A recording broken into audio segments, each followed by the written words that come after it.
Welcome to Artificiality, brought to you by the founders of Sonder Studio. Artificiality is a podcast dedicated to understanding the emerging community that is humans and machines. We take the latest in the human side, decision science, psychology, and design, and put it together with advances in artificial intelligence and big data so that you can understand how to work better with machines and your fellow humans.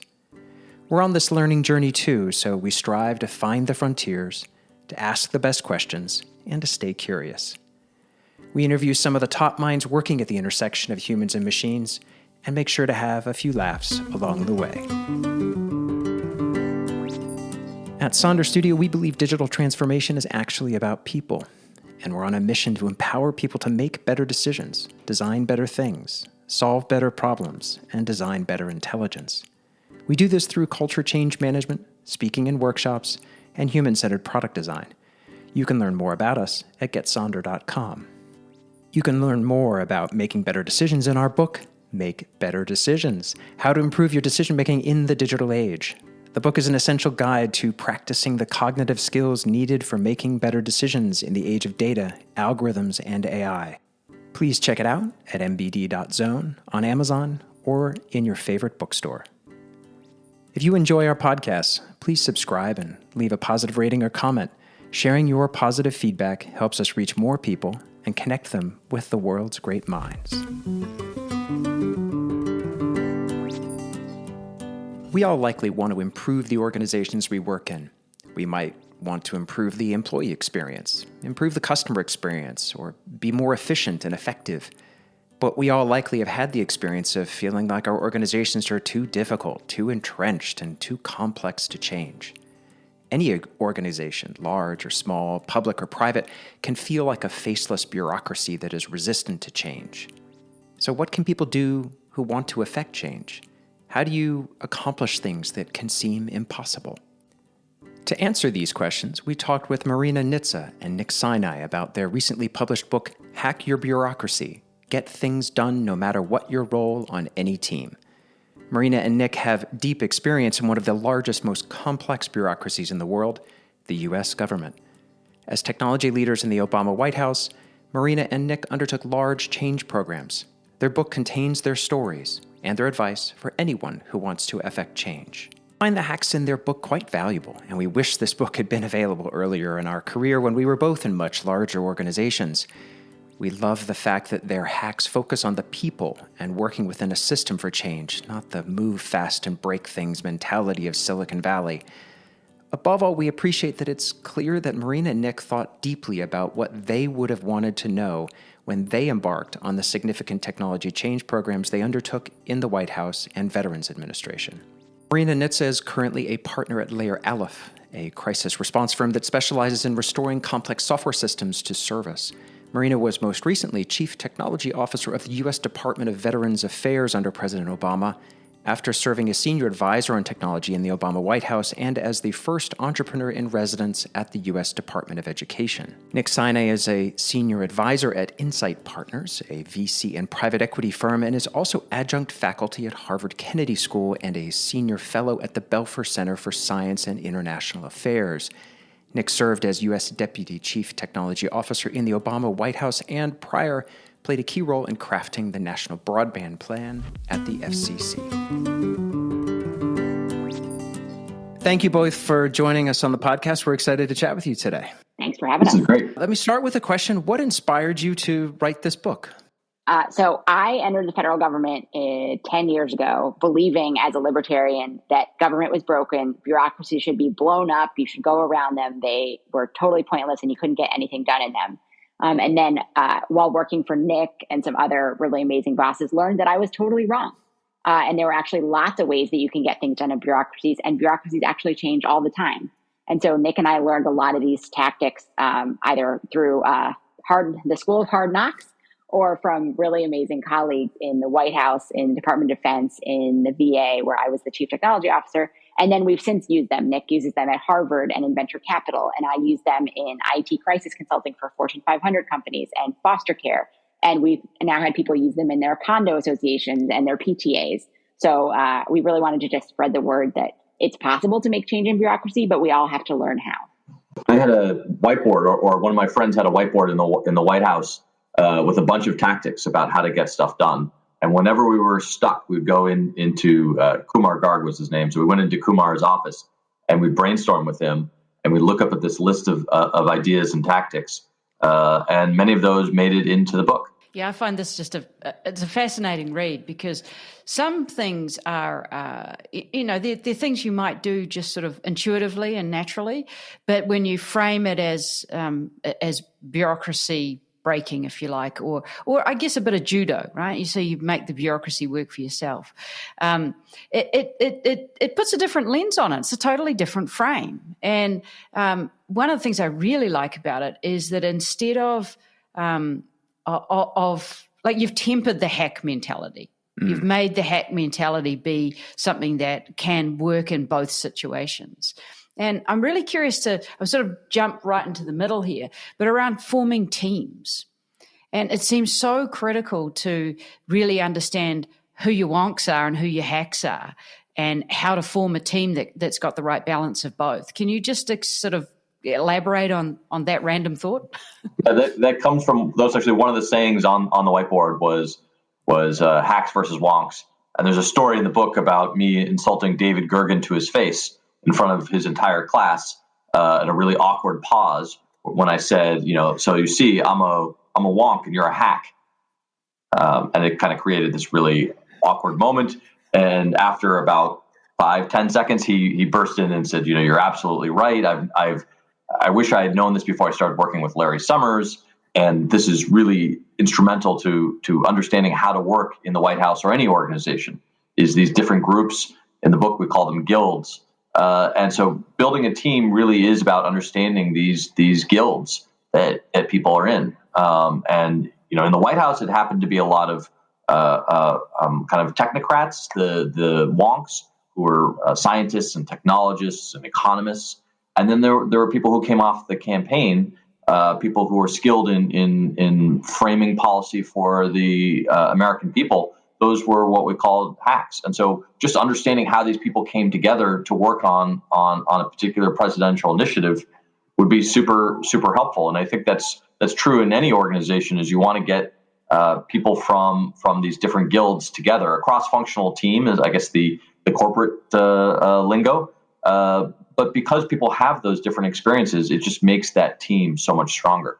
We have a concept in the book called cultivate the karass. And a karass is from Kurt Vonnegut's Cat's Cradle, which is the idea that in the book that God has hidden people around the world for you that are designed to come together and solve a goal. We have a more secular version of that in the book, which is, rather than walk around your bureaucracy thinking that other people are there to stop you or there to slow roll your ideas, what if you instead walk around that people are hidden around, that are there to actually help you accomplish your goals? And my cross-functional team at the VA was pretty unexpected. It included security guards, the executive secretary team, some other folks, some appeals attorneys. We did not make sense on an org chart, but we made sense in terms of actually making real impact in a really big bureaucracy. Not making sense on an org chart almost seems like a special test. Like how far off are you from making sense on the org chart? We're miles off. Okay, so we've got the right people. And I just want to dig into this one a little bit more, because I'm particularly curious about how you start those meetings to be successful, because that multidisciplinary bringing together cross-functional hacks versus wonks. How do you start so that you set this theme that says we're all starting from zero, we're all starting from scratch. None of us know the answer here. So how do we have that first hour where we all are kind of humble and bring something to the table that someone else doesn't know, but still be open to the things that other people are bringing? I'm just really curious about this, because it struck me as one of the core lessons of the book is it's how you have the people really reorient their thinking around this. I might approach it in the sense that you have a sense of humility about what you know, but you believe that a lot of other people have a lot of insight. So one of the core tenets we hope we get across in the book is that when you come in, it's really easy to look around and be like, oh, I found the answer.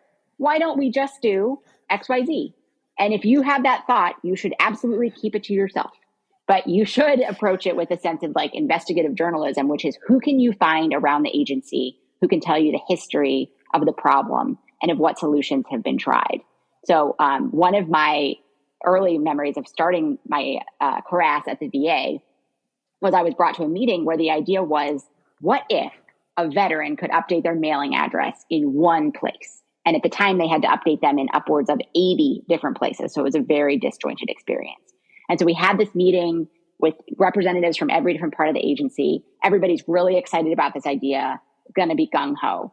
And then I had the great fortune of, after that meeting, Bonnie, who ran the executive secretary team, said, "Hey, Marina, come with me. I want to show you something." And she took me into her office and she showed me a shelf of 18 binders. And those binders were from the last 18 times the agency had tried this project and failed. And the benefit of that, of this amazing library, right, was you got to go back and see who had been involved over the years and then go and talk to them about why didn't it work? What did they try? And the reason that on the 19th try, the VA did this, you can now update your mailing address in one place, is because the 19th initiative was full of people who had been on those other failed initiatives and understood what went wrong and what they needed to do differently this time to make it work. And some reason of what went wrong was the first 18 times tried to boil the ocean. They tried to get, how do you update the address in 83 places on day one? And then what worked the 19th time was, we're going to just update it in 2 places. And then we're going to add a third. And then we're going to add a fourth. And that was how they were ultimately able to be successful and make that initiative work. But you had this moment at the beginning where it's really tempting to come in from the outside and say, oh, I know how to do this. Like it's all just one record and just link it to all the 83 places. Like, wouldn't that be easy? Without actually stopping and understanding what the true tensions were in the organization and in the technology that stopped that from happening the last 18 times. Absolutely. I literally have a text expander shortcut on my computer that when I type the word just, it deletes it, does not let me write that word.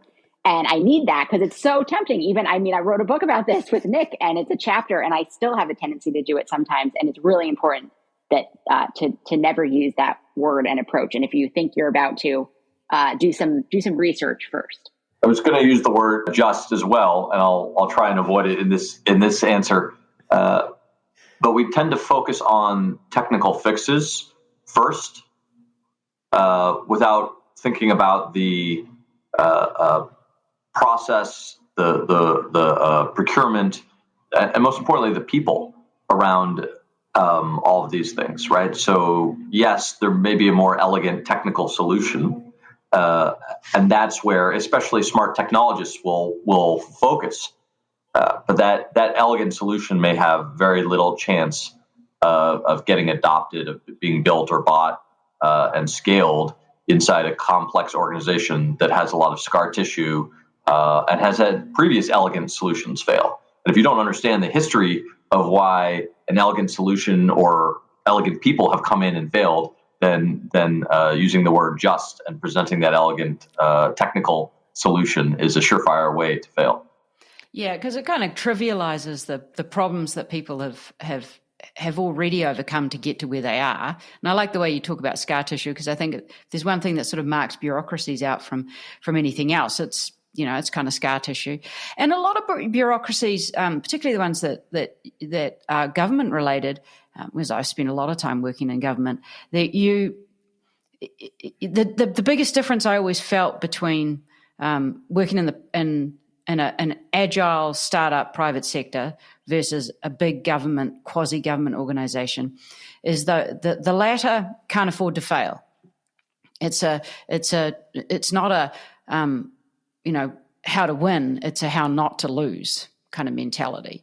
And that's there for a really good reason, but it brings so much tension for change when it comes to change.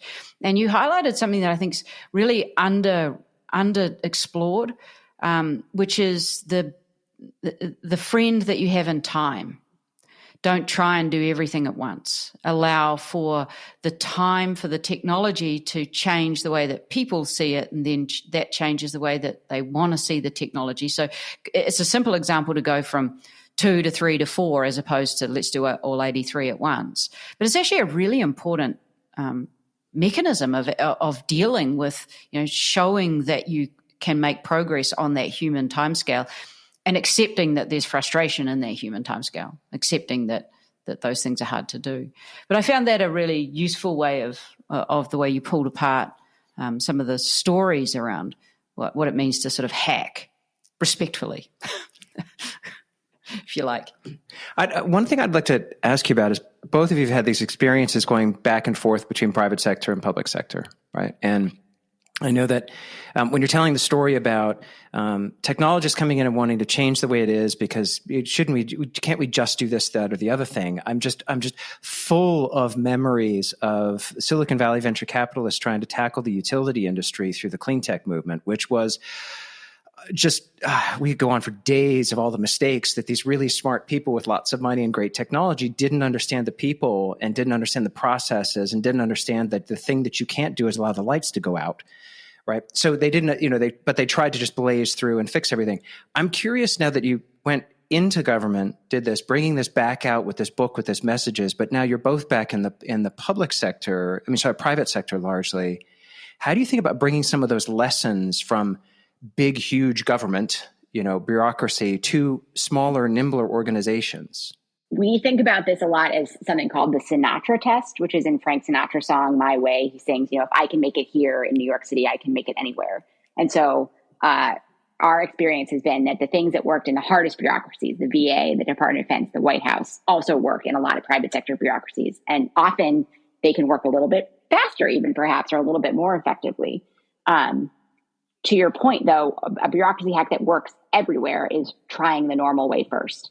Every place has water cooler rules, which are the belief that something is, you must do this or you can't do this. And then when you actually try to go through the process and dig through, you discover that rule doesn't exist at all.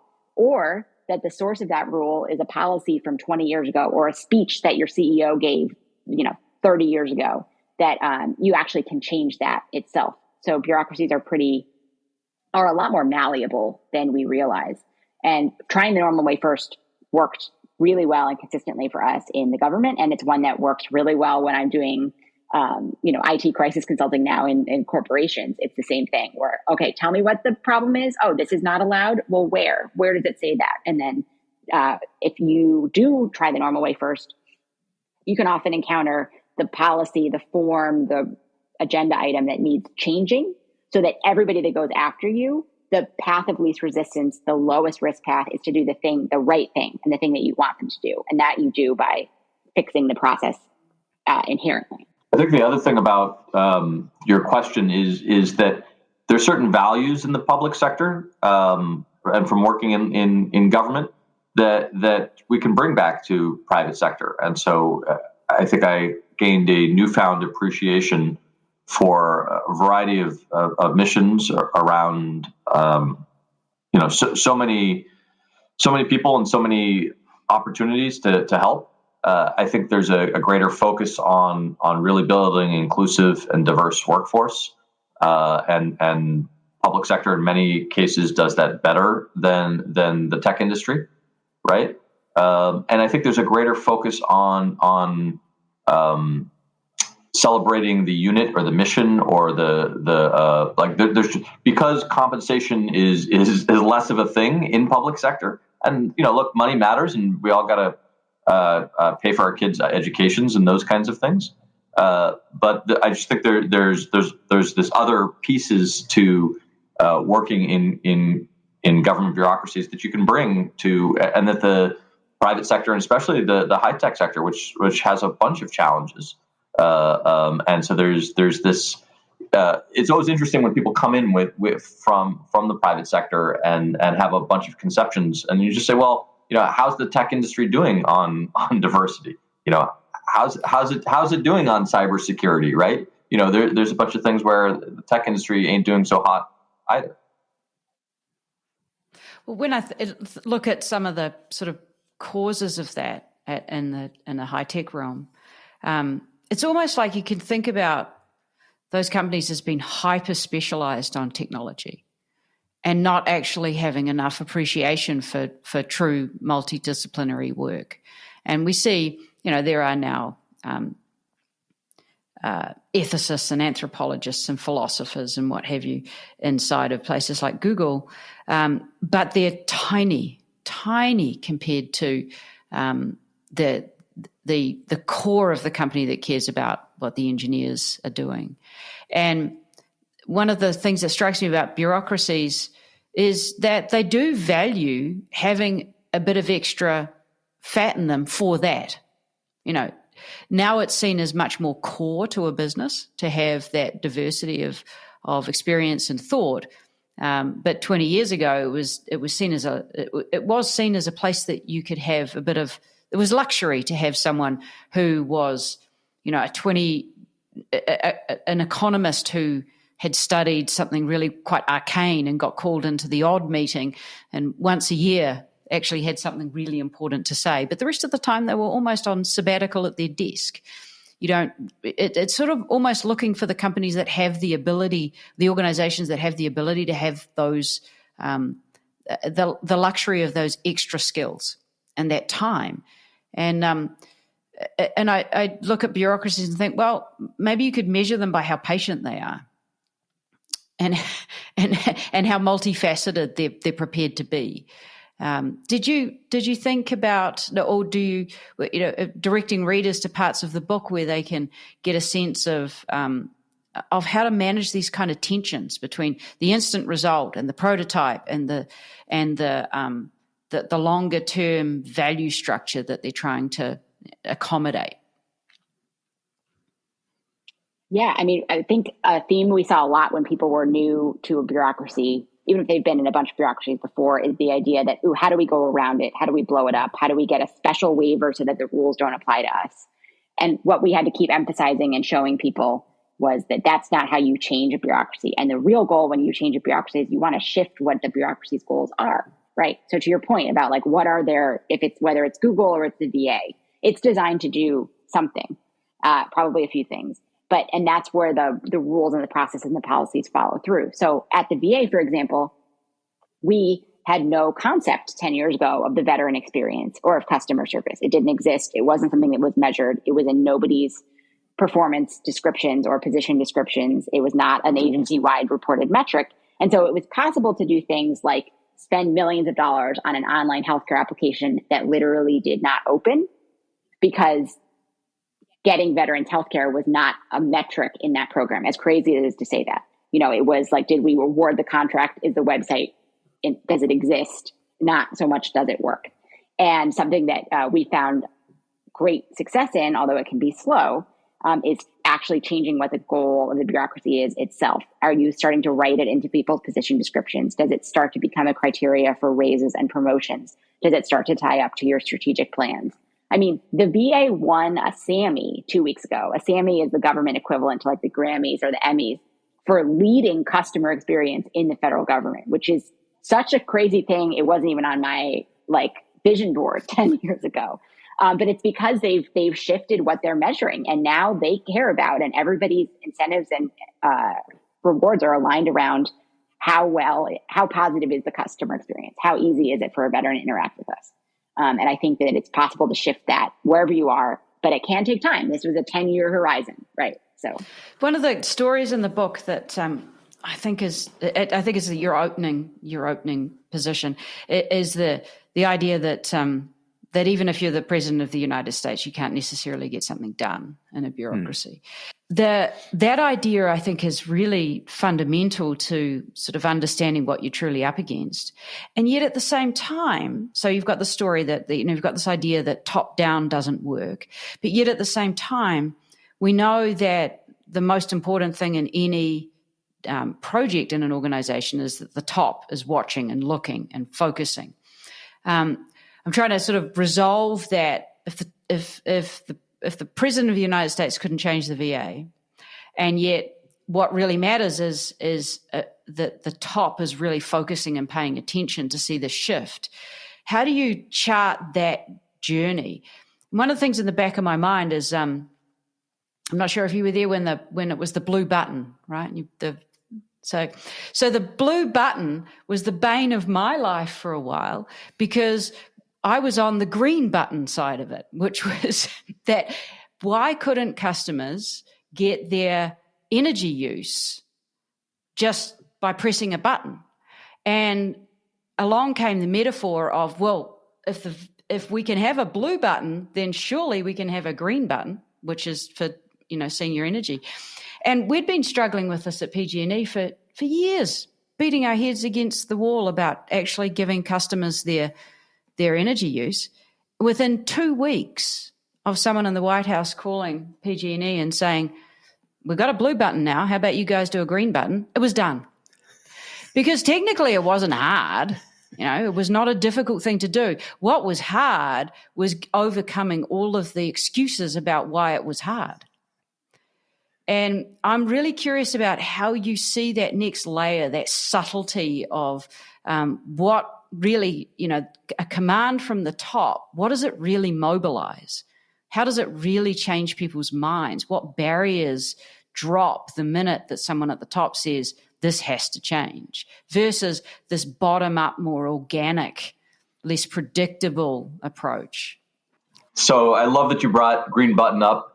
It's this idea, as you note, about being able to get access for consumers, customers of any size, to be able to get access to their own energy data in human readable and machine readable formats.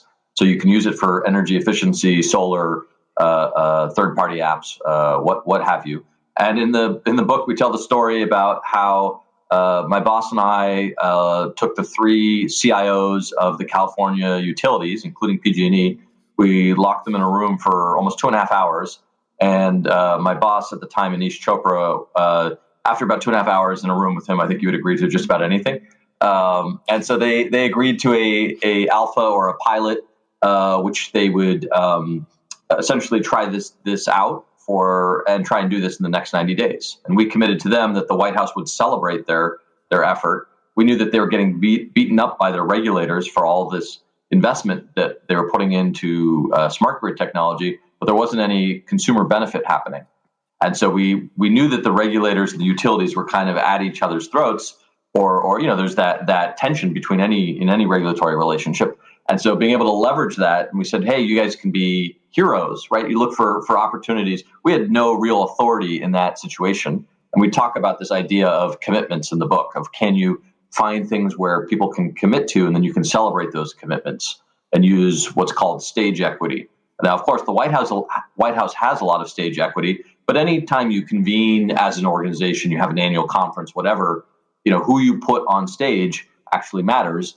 And in this case, what we did is we did celebrate 90 days later. 2 out of those 3 utilities were able to show a prototype where I think you could download the data. They didn't have a full API and third-party apps.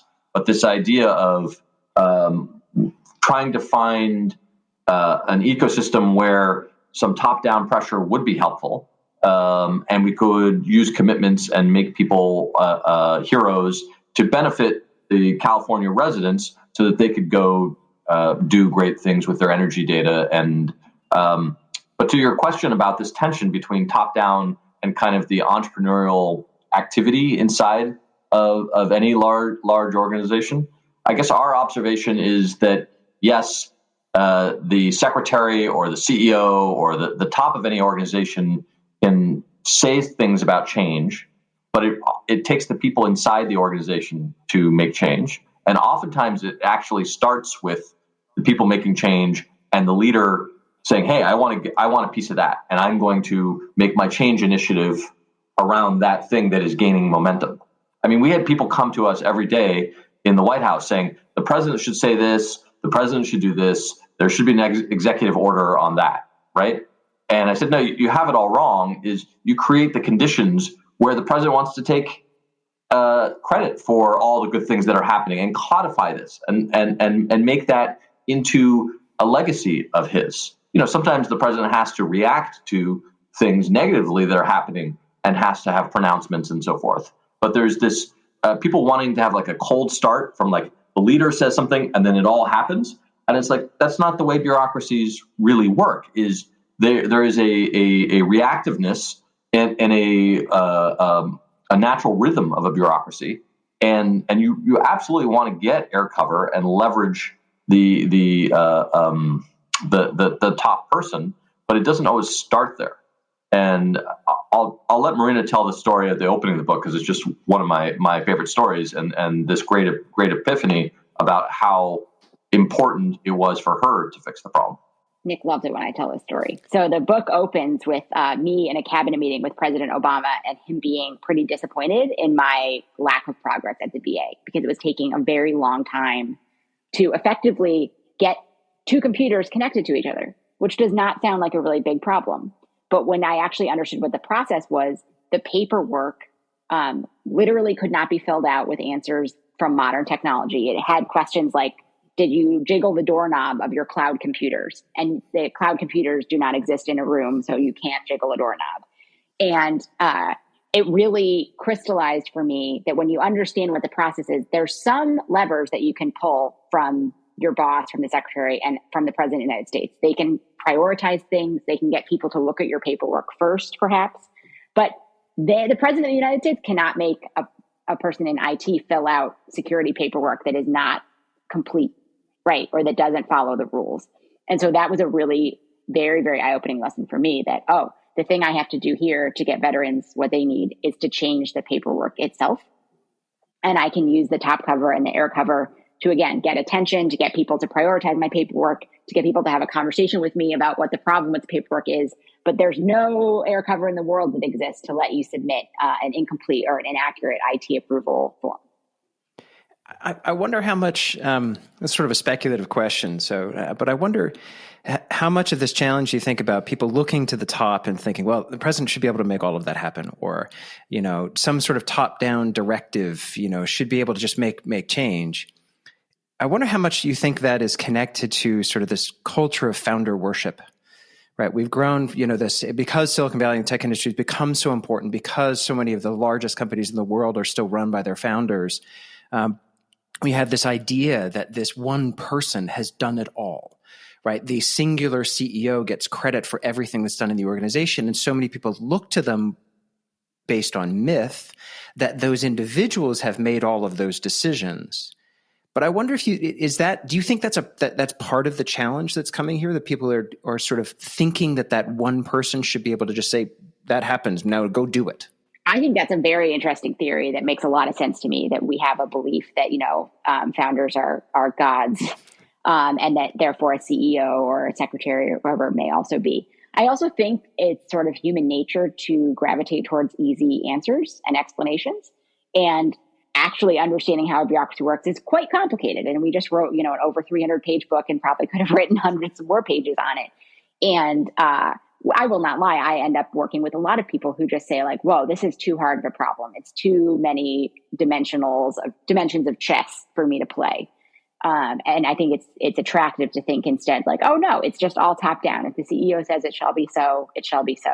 And that would be a lot easier. I used to tell people, I actually still kind of do, that the VA would have been a much easier place to make change if there really was like an evil guy on the 12th floor who was intentionally trying to keep veterans away from their benefits, because the rest of us would have like put a chair under his doorknob and then gone and have a meeting and undone all of his evil decisions, right? But in fact, nothing was designed.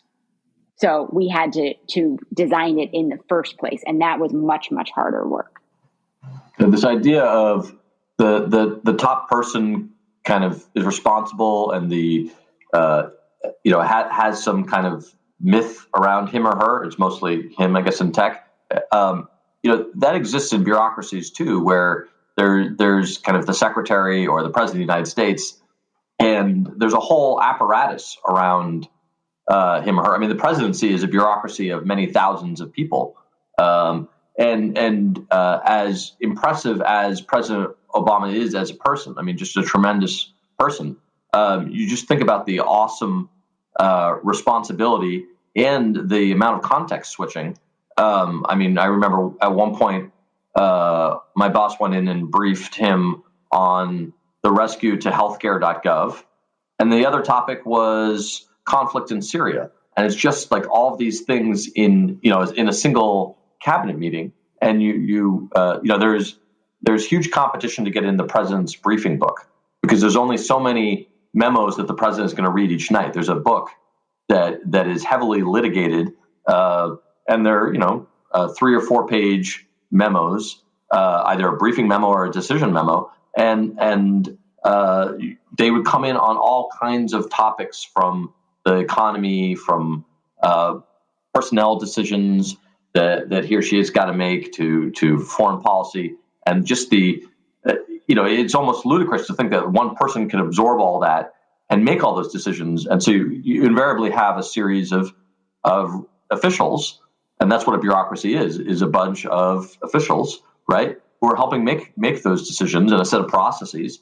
And the presidency is no different, right? There's a paper flow process, right? There's a way that decisions get made through deputies meetings and principals meetings and so forth, because there's just too much information and too many decisions that can be made by any one person. I wonder if you have any, what advice you have for people who are trying to hack their bureaucracies, whichever form, in times of change. We're all living through this moment of being in office to being remote to now being hybrid. That's creating lots of dysfunction. We spend quite a lot of time with a particularly very large client that's going through CEO transitions and reorgs, and they're not even sure what the structure is to figure out. So the people, the true change makers, are kind of like, I'm not even sure where I'm looking for my change right now. So I'm wondering what advice you have for people like that, who are like, I want to drive this forward, but everything around me is moving so much that I'm not even sure what I'm looking at. I think I'd point to that old adage that chance favors the prepared mind. So leadership changes, reorgs, things like that are always opportunities to get the change that you wanted to have happen, for the last number of years over the finish line. And if you're ready to go, if that new leader is coming in and they're doing a 90-day listening tour, right, or they have a first 100-day plan or the first 200 days of a transition team, if your thing is ready to go, well-researched, captured in a really crisp one-pager, your odds of success are certainly not 100%, but are much higher. And you may find that the last, you could use all of our bureaucracy hacks and you will not necessarily get the change that you want over the finish line. By no means is this book a guarantee, but sometimes just that shift in, that person that was absolutely the no vote that you couldn't get past is now moved to a different department. Now you have a new CEO who's going to have new goals and strategic objectives, and you can align your pitch to what they're up to. You might be able to take tremendous advantage of that.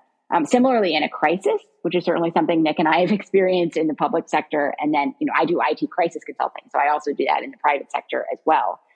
That can be a really amazing opportunity for a prepared person to get the change that they want to see over the finish line, because you may have opened up a window in that crisis where the bureaucracy is willing to be a little bit riskier or take on a change or try to do something different, given that the risk of continuing the status quo is actually so high.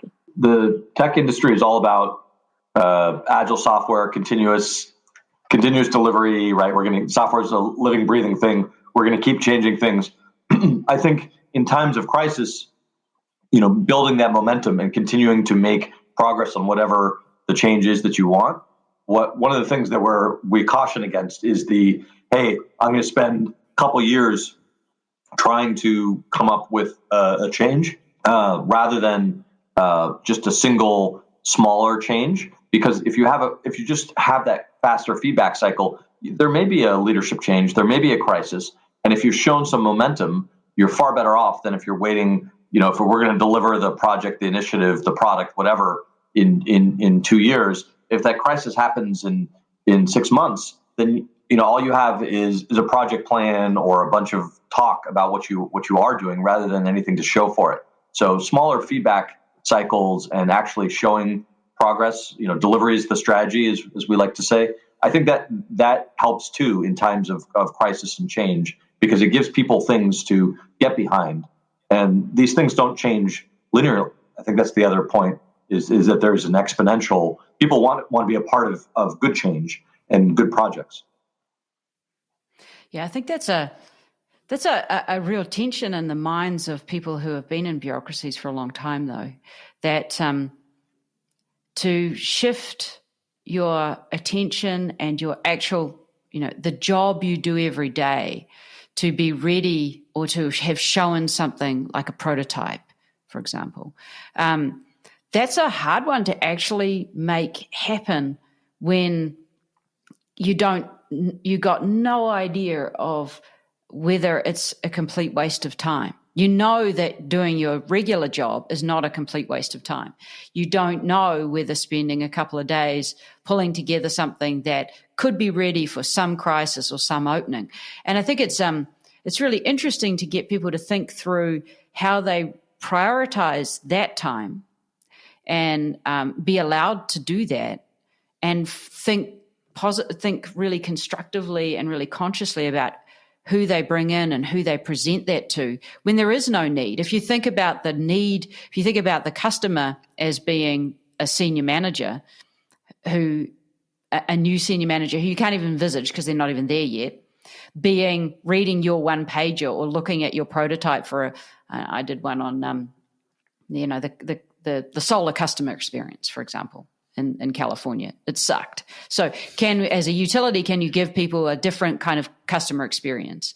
And you run up a quick prototype of that. And that took me weeks. And in the end, it was just a complete waste of time because I was just not the right moment. I didn't have the luck. But it was still worth doing for me. But at a bureaucratic level, not worth doing. So you can never really put those two things together unless you get lucky, but you have to do it, right? That's one of the things that I kind of took out of the book was it's worth giving people in bureaucracies permission to try these things, even if they are total false positives. They go nowhere because you only need 1 in 10 of them to work. So it's a sort of different way of thinking about corporate venture or different way of thinking about innovation is doing it alongside your day job, and only one of them every now and again is actually going to be ready for prime time or going to hit the prime time at the right time. Yeah, there's some people whose job it is innovation, and they get the time and space to just do those kinds of things.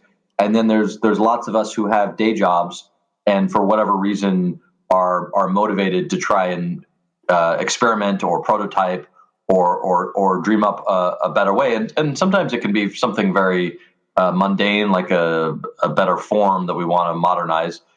In your case, I love this idea of we can do a better customer experience with solar, and maybe the prototype or the design experience. Maybe that's something that ultimately is cataloged for a couple of years and you dust off the shelf. Right, there is this time element to it. But there's this tension between people who have day jobs doing things that they're in their job description, and people who have the luxury or the requirement to innovate, right? And the challenge is, when do you bring them together and when do you let them kind of do their own thing? I think that's always a tension in any good-sized organization. Yeah, and I go back and forth. I think a lot about this particular problem. And because I was a corporate venture capitalist for a while, so I was in charge of innovation. I had the coolest job. The fun stuff. I had all the fun stuff. And of course, everyone hated me. They just hated me. I'd walk into their office and, oh God, here comes the person that gets to have all the fun. I'm going to find a way to make them not have fun. And, this idea that the cool kids get to innovate and do all the fun stuff, and you just, don't worry your little head about it. You take care of the operations. That just flat out doesn't work. if it works, it's because of something else that's unhealthy going on. But I like your idea that you said about, have everyone be able to innovate, have everyone be able to, even if it's like you say, redesign a mundane form. That can make more difference, especially in a big government bureaucracy. That can make way more difference to millions of people than some other thing that is, a new wind turbine that you can put on your roof, right? And or put in your backyard. And so I think that there's almost this reorientation to who's can we make the biggest difference to the most number of people, and having those measures, which is really what you had at the VA, right? Where you're really focusing on how do you just make people's lives better. Because that brings in inclusive design and all sorts of. Well, I think you open with a lot of discussions about going out and talking to people. I thought that was a wonderful way to open the book, and it's really frame the whole process of hacking about going and sitting on the bench, right? I think that was one of your stories, and actually talking to people. Small data, rich data, fat data, whatever you want to call it, thick data. Great way to open the sort of premise of what it means to hack is to actually start by thinking about who the people are that you're actually hacking for. Yeah, and by no means are we the first people to suggest that you should go out and talk to real people. But as Nick points out, when we were at the White House, we called real people RPs, which is sort of a funny abstract of like, did you talk to 5 RPs? You really need to go out and immerse yourself in your end customers, in your end users. This is something, I think that's really, if I were to point to one of the fundamental shifts at the VA, it was understanding deeply the experience of a veteran interacting with the VA rather than continuing to consider just internal KPIs. And yes, sitting on the park bench at the Menlo Park VA was a really eye-opening experience for me, because I sat next to a woman whose husband had been hospitalized for the last 9 months inpatient. So she had effectively lived with us for almost a year. And she's telling me her family history and her life story. And as she's telling me, I'm ticking off all the other benefits that their family is eligible for from the VA. But when I asked her, well, what other VA benefits do you guys take advantage of? She said, what other VA benefits? So it was possible to live at our hospital for almost a year and have no idea that we did 80 other things. And that was very eye-opening toward a North Star that I ultimately wrote down and shared, which was, what if there's no wrong door for a veteran? What if the veteran, wherever they come in, we meet them where they are in terms of what benefits they may be eligible for. We help them get through them. We help them apply and manage and access all of them. And that is something the VA, I think, does very well now, and something that it did very poorly 10 years ago. And so to your point kind of earlier, I think it's great if you can hold a North Star in your mind. What could that customer experience for solar be ultimately? What would that amazing experience be? And then what is one step you could take toward that? And I am actually a fervent believer that updating a form or even changing the instructions for the form can be an absolutely huge needle mover. We had an amazing insight in child welfare recently that is now spreading its way across states, which is they were discovering that a number of children in foster care who spoke Spanish, for example, were being placed in homes that did not speak Spanish. And it was like, well, wait a minute, how could we have this fundamental mismatch that's truly a safety issue, right? They're being placed in a home that can't communicate with you. And it turns out when you give people a form that says, select the languages that you speak, people that took high school Spanish or went abroad for a semester have a default behavior of checking the box that says, oh yeah, I speak Spanish, but they don't actually speak Spanish. And so when we rephrase that question to say, in which languages can you fluently communicate with a child? Suddenly the number of Spanish-speaking families went through the floor, but that was good because now we only captured the actual Spanish-speaking families. Nobody was maliciously lying on their foster parent application. It was just a default form-filling behavior that when we observed people doing it, we found a way to shift it. And changing the question on the form did not require a lot of bureaucratic intervention. And now kids are much, much better off for it. So I think everyone can find an opportunity like that. Can you clarify the instructions? Can you clarify a form question? Can you change the data collection a little bit so there's like a better error message? There's lots of improvements that people can do from wherever they are in an organization that feed up toward a bigger North Star. I love that example because it's you can when you think through it now in hindsight, you can empathize and understand that people who are offering themselves up to take in foster children are going to be in a moment of generosity. Oh, sure, I speak Spanish. I'd love to have someone who speaks Spanish. Without putting that mark of like what you're actually asking is, can I communicate in Spanish with a child, right? But you have to empathize with the person where they are to understand what the real change is required to make sure that you're mutually getting to the right outcome that everybody agrees with. I love that story. I'm going to use that story. It's just such a brilliant way of exposing how both sides were right. I think that's amazing. So one of the things I like to do is sort of think to the natural limit. What happens if absolutely every single person in a bureaucracy read your book and hack their bureaucracy? What would happen? Would it be complete chaos, or would it just still be just a different way of using the bureaucracy? One of the features of a bureaucracy is the stability, right? And so that's actually a benefit. It's not a bug, right? We bemoan, well, the customer experience or the employee experience, and this needs to change to help veterans or students or service members or what have you. But the fact of the matter is, in any large organization, however convoluted the process is, the fact that everybody knows what that process is actually a benefit. And so there's a rate of change. I mean, we want to modernize the experiences for customers and outside folks, and we want to improve employee experiences in large organizations. And so there's a question of, well, what is the natural rate of change? How much can you kind of redline that, so to speak? And I do think we can go faster in organizations if people understand what are those natural rhythms. How do we make changes, and do we have a real learning culture, right? Because ultimately it comes down to, can organizations understand, make experiments and then use data to actually make decisions? Because you have a lot of organizations that talk about experiments, but they may even collect the data, but they don't actually use that in how they're making decisions about how to resource, how to hire, and so forth.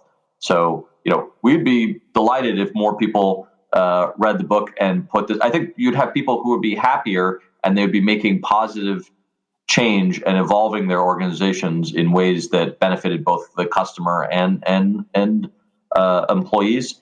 There's a natural break on that, or a natural rate of change. Bureaucracies will only change so much so fast over time.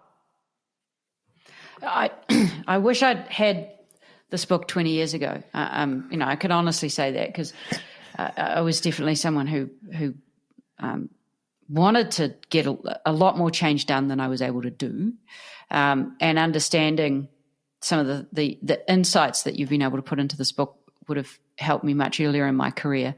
Of course, growing up would have been good as well. But, because it's when you're in your early 30s, you want to do a lot more than you realistically know you can do. But I think this is a great book. It's really it's so timely too, because we're so overwhelmed with the hype around. Well, you're not supposed to say move fast and break things anymore, because even Facebook doesn't say they do that. But we're supposed to be able to shake things up and make change and transform and disrupt and blah, blah, blah. But the reality is that if you tell the vast majority of people that work in organizations that that's their job, they're just going to either end up failing or being frustrated. And I think that this is a really nice way of showing that there are hybrid ways to work. There are ways that are actually just really human. There's some definitely common sense things here that people sort of forget to do. And then there's some deep truths about why we even have organizations in the first place. And speculating a bit, thinking where you've come from, which was, it's especially from a libertarian perspective, where technocrats now don't believe in having any bureaucracy other than algorithms to tell us what to do. What do you think is the future of bureaucracies? How do they transform in a really functional, productive way so that they still serve people under whatever form democracy ends up taking? Oh boy, big question. I think bureaucracies are sticking around. We aren't going to get rid of them as much as I think many people may want to. But I think we can shift over time some of their incentives and make their goals more aligned towards better serving their end users, especially government bureaucracies, right? As we're looking towards KPIs around customer experience or timeliness, these are goals that did not exist 10 years ago. And I think that there are plenty of efficiency related ones as well. That, my foster care work is super bipartisan or tripartisan, whatever you may want to be, where let's keep kids and families safe, but reduce the amount of government intervention in their lives while doing that. And so I think there's a lot more room for collaboration and shared goals than I think people may feel when they read the news on a day-to-day basis. Yeah, I think bureaucracies are here to stay. There's a lot of really smart, dedicated people in them, and we overlook them at our peril. And I think they've helped us in some of these challenging times in our fraying democracy. And so, yes, there's some people who rail against the unelected bureaucrat, but those are smart people who have dedicated their lives in many cases to understanding the complexity of the problem and serving people without fear or favor. Well, thank you very much for joining us and talking about your book, and thank you for writing the book. We both really enjoyed it. I think there's plenty of hacks throughout the book that would be helpful to just about anyone. And I think it's the kind of resource that you want to keep around and be able to poke in and out and sort of grab something here and grab something there. And I really loved how you interspersed it all with real life stories from perhaps the most complex bureaucracy there is, at least one of the largest. And I especially love the frame of focusing on a bureaucracy as a collection of people serving people. You know, when you really start with that and that frame, and that's why I think Helen opened with this question about forming teams, you see through the techno-optimism, you see through the railing against, structures. You don't think about org charts, you think about the people that are in those charts. And that's a brilliant insight to just sort of start your day as you're trying to make change. But thank you very much. We really enjoyed this. And we hope everyone goes and grabs this book because every organization deserves a bit of hacking the way you define it. Thank you so much for having us today. It was really fun. Thank you so much.